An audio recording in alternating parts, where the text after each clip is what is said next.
आता आपण आज पाहणार आहोत transaction processing system. The transaction processing system plays a hug role in recording and process diverse business transaction. It basically records, corrects, validates, process, storage, and displays information. The business employees it can later retire his information and use it for various purposes. The perform its tasking using many steps and procedures. Some of these steps are as follows. First, entry of data. Firstly, the user enters data into the system using input devices like keyboard, mouse, barcode, scanners, or interactive screen. म्हणजे काय सांगतो तो की सगळ्यात पहिले आपल्याला काय करावं लागतं, डाटा एंट्री घ्यावी लागते. डाटा एंट्री घेण्यासाठी आपण इनपुट डिव्हाइसेस वापरतो. त्यामध्ये सगळ्यात पहिले कीबोर्डच्या साहाय्याने आपण एंट्री घेऊ शकतो, माऊसच्या साहाय्याने एंट्री घेतो. बारकोड असेल एखाद्या प्रोडक्टला तर त्याचं स्कॅनिंग करूनही आपण आपल्या डाटाची एंट्री घेतो. व्हॅलिडेशन ऑफ डाटा नंतरचा पॉइंट आहे. त्यात next the system uses a set of programs that computers and validate the data user enter in it. जो डाटा आहे त्याची एंट्री घेतो. त्याच्यानंतर प्रोसेसिंग ऑफ डाटा.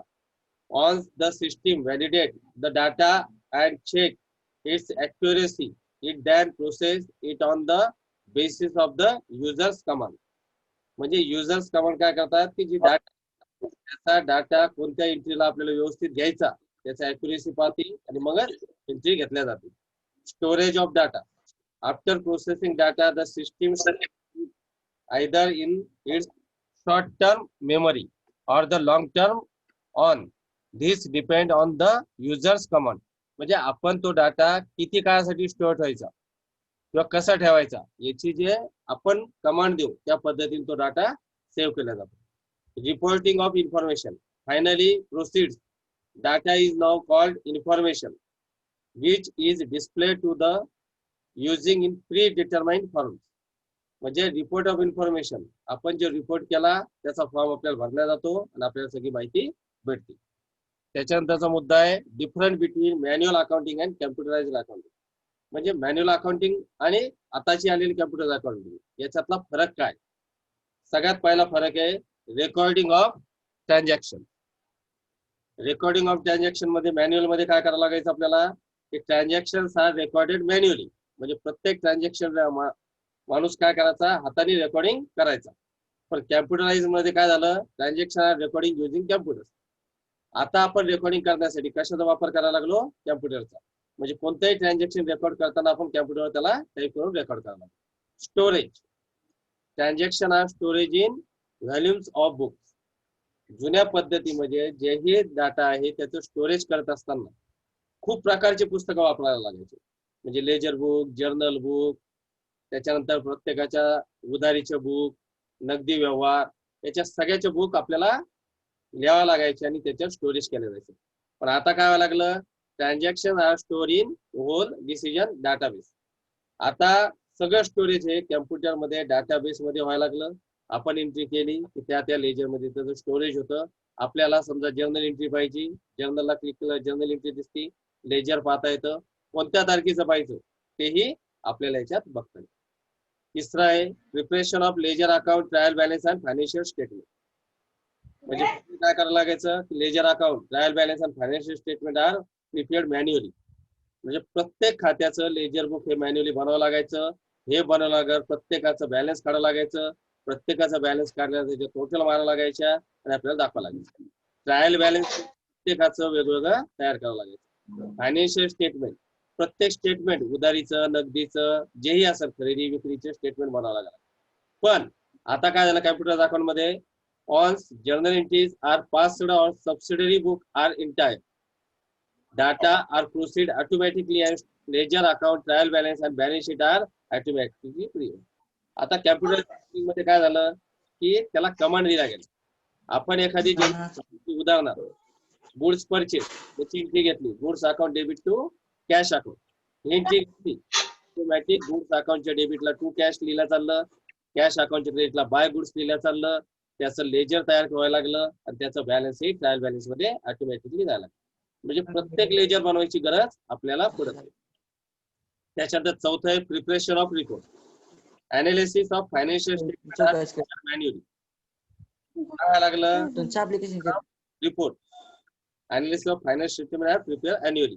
म्हणजे काय लागलं, प्रत्येक माणसाला प्रत्येक गोष्टीचं फायनान्शियल म्हणजे किती पैसा बाकी आहे, किती आहे हे मॅन्युअली काढावं लागायला लागलं. आणि कॅम्प्युटराइज अकाउंट मध्ये financial statement analysis such as a ratio analysis, preparation of cash flow statement is automatically done. Computerise accounting मध्ये काय व्हायला लागलं की फायनान्शियल स्टेटमेंट काय लागायचे.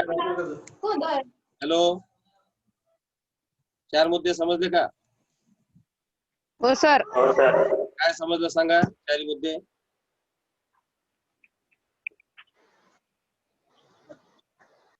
हॅलो, कोण सांगतं? 4 मुद्दे समजलेले कोण सांगतं? सांगा लवकर, तुमच्या भाषेत सांगा. सांगता का कोणी? का घेऊ पुढचं?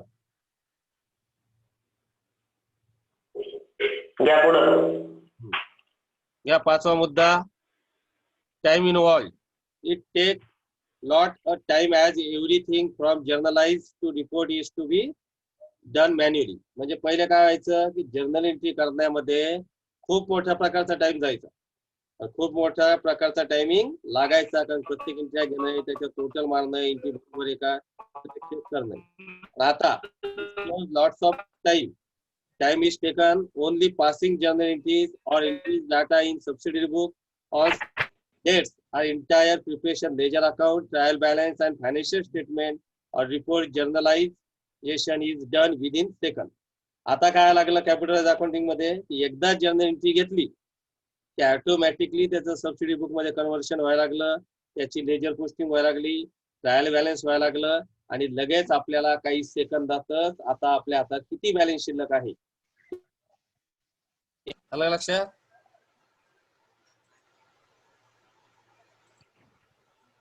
हॅलो, आवाज येतो ना? आवाज येतो? हा. Involved. The cost is high in manual accounting as several books of accounts are to be maintained. Manually accounting मध्ये खूप मोठ्या प्रमाणात पैसे लागत होते, कारण की आपल्याला खूप मोठे बुक तयार करायला लागायचे, लोकांकडून लिखापडी करून घ्यायची. जुन्या काळात जे मुनिमजी होते लोक, ते काय करायचे, आपल्या अकाउंटचा रेकॉर्ड मेंटेन करायचा. तुम्ही पाहिले असेल जुन्या लोकांकडे लाल बुक असायचे. सांग अजय, काय म्हणणं आहे अजय? जुन्या पद्धतीमध्ये कॉस्ट बुक रेकॉर्डिंग साठी खूप मोठ्या प्रकारात पैसे लागायचे. आता काय, the cost is less comparative manual accounting as we all the records are kept in soft copy. आता काय व्हायला लागलं, कोणताही रेकॉर्ड असेल तर खर्चही कमी लागायला लागला आणि मॅन्युअली पेक्षा आता सॉफ्ट कॉपी मध्ये, म्हणजे तुम्ही पेन ड्राईव्ह मध्ये रेकॉर्ड जमा करू लागायला लागला आणि त्याला खर्चही कमी लागायला लागला. Retrieval of data. It becomes difficult and time consuming to retire data as several books has to be gone through. जुन्या पद्धतीमध्ये खूप मोठ्या प्रकारचे बुक तयार करावे लागायचे आणि बुक तयार झाल्यानंतर खूप डाटा तयार झाला की ते बुक बांधून ठेवावे लागायचे. आता retire of data is early as the record are kept in soft copy in database by giving instruction data can be retired quickly.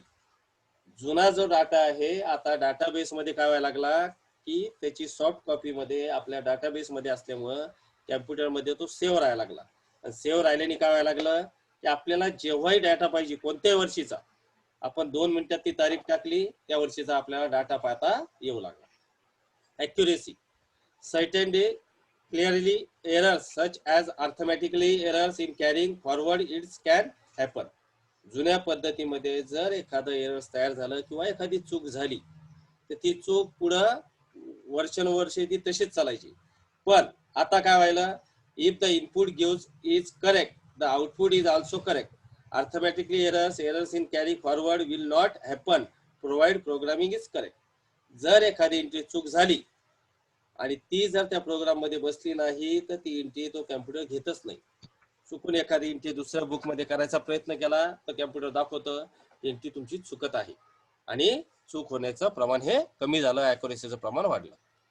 आता 8 मुद्दे कोणीतरी सांगा शॉर्टकट मध्ये परत. स्क्रीनवर घेतलंय मी, एक एक मुद्दा सांगा परत. हॅलो, कोण सांगतं? तुम्हाला उत्तर आलं पाहिजे ना. येतो का आवाज?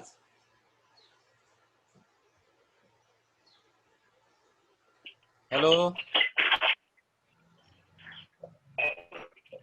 हॅलो, हा सांगा ना मुद्दे कोणतरी.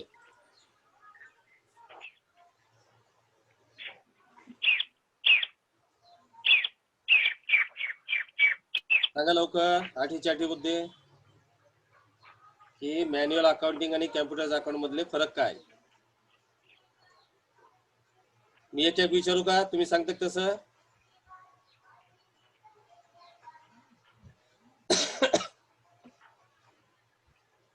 Hello Gopal,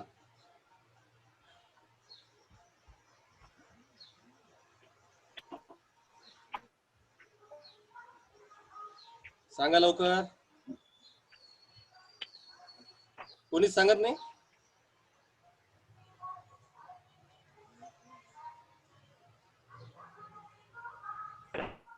Ajay,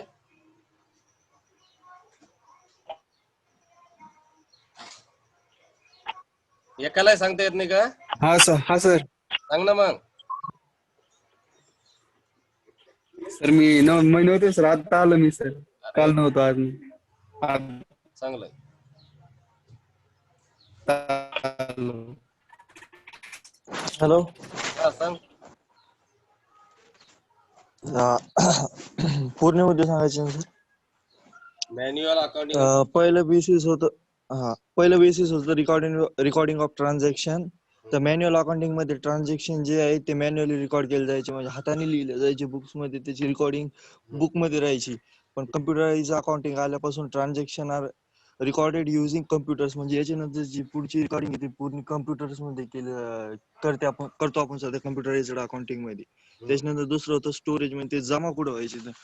manual accounting मध्ये transaction are stored in volumes of books, म्हणजे ते पुस्तकात जमा करायचो आपण, हाताने लिहायचो पूर्ण एंट्री मुद्दे हे ते त्याचे स्टेटमेंट्स वगैरे सगळं पुस्तकात लिहिलं जायचं. पण कम्प्युटराइज्ड अकाउंटिंग मध्ये transactions are stored in well designed database, म्हणजे कम्प्युटराइज्ड अकाउंटिंग मध्ये वेल डिझाईन केलेले डेटाबेसचं जे प्रोटोकॉल प्रोफाईल काय आहे ते राहतं सॉफ्टवेअर. त्या सॉफ्टवेअर मध्ये पूर्ण काही स्टोरेज जमा केलं जायचं. Transaction are stored in well design database मध्ये.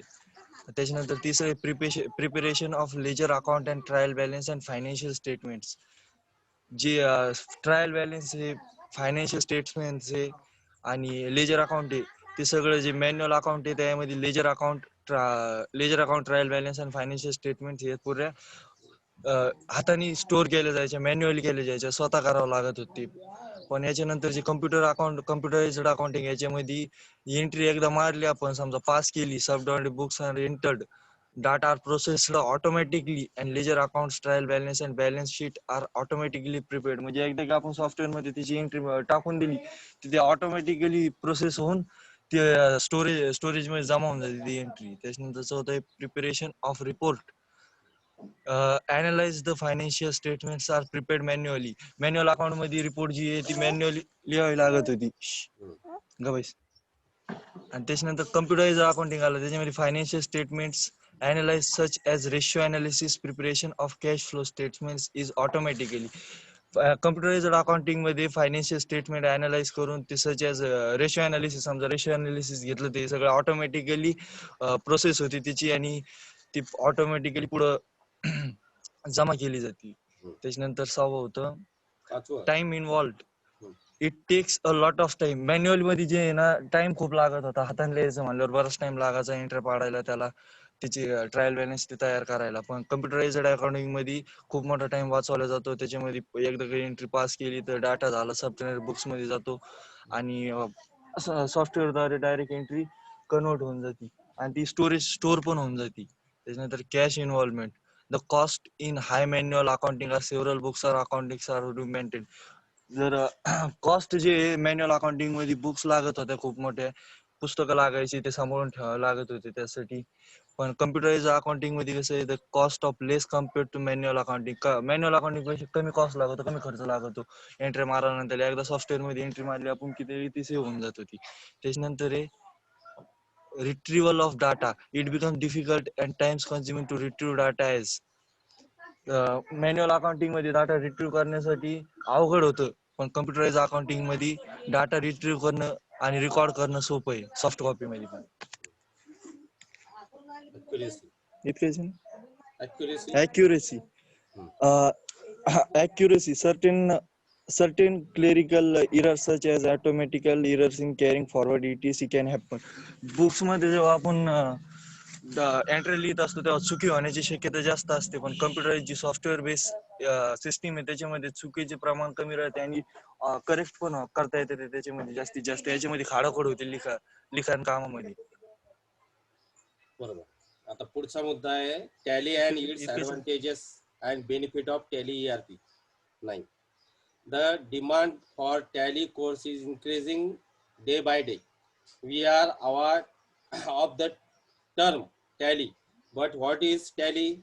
म्हणजे दिवसेंदिवस टॅलीचं डिमांड मार्केटमध्ये खूप दिवसेंदिवस वाढत चालली आहे. पण टॅलीचा अर्थ काय होतो?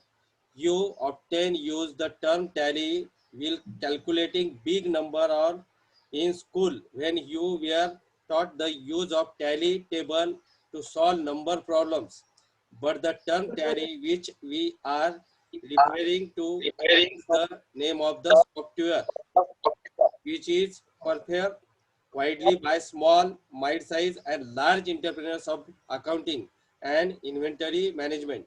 This is the most demanding software in today's time as it provides complete business solution to all, from filing GST to check printing to ratio analysis to comparative analysis to cash and fund flow statement. Do as much accounting related work you want. म्हणजे टॅलीमुळे काय व्हायला लागलं की मोठमोठे जे व्यावसायिक आहे, छोटे व्यावसायिक आहे, प्रत्येकाला त्याचा फायदा व्हायला लागला. जीएसटीचं कॅल्क्युलेशनही काढता यायला लागलं की आपल्याला कॅश अनालिसिस करता यायला लागलं, फंड अनालिसिस करता यायला लागलं. Tally ERP 9 is the only accounting software which is considered worldwide from individually to business corporate use Tally software to maintain their accounts. Therefore, accounts must learn tips and tricks taught in Tally course in Delhi. The training in can help business to maintain a record for every transaction they make. Tally is the most capable software in handling all kinds of business. म्हणजे tally हे software असं आहे की ते प्रत्येक व्यावसायिकाला आणि प्रत्येक बिझनेसला कामं यायला लागले. Tally ERP 9 is software which is super easy to operate. The learning to Tally has great scope as it benefits larger to freshers who are purposing a carrying in accounting. There are many instruments which provide Tally course in Delhi. Anyone can opt to learn Tally ERP creative of their field. The population of Tally ERP 9 is because of the advantages that it offered. Let's as find out some of the advantages of yourself in a Tally course. म्हणजे दिवसेंदिवस टॅलीचे जे version वाढत चालले आहे, त्याच्यात आता नवीन जे version आलं आहे ते टॅली ERP 9 आहे आणि आता त्याचा फायदा होत आहे. पुढचा पॉइंट आपला relatability of information. On entire in Tally ERP, your data is included to get lost due to any uncontrollable reasons. The software nearly disappoint even when the machine gets closed down steadily due to power failure. The data will automatically get saved. म्हणजे एखाद्या वेळेस आपण जर काम करत असताना light गेली तरी डाटा हा टॅली मध्ये सेव्ह केला जातो. Insurance of information. There is not even the silent scope of data temporary after the data being put away in the software. Information upgrading assessment ensure that no external changes to the data can interview with the Tally ERP9 complete binary coding helps avoid any such dispensation that can already any type of data.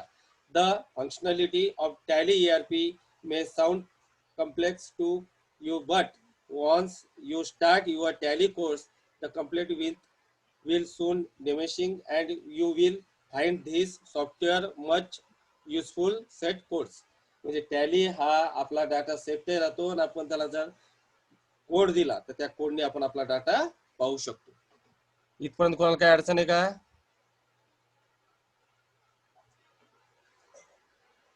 एवढं समजलं सगळ्यांना? ज्ञानेश्वर हो sir. आता पुढचा point आहे tally audit. हे घ्यायचं का नंतर घ्यायचं?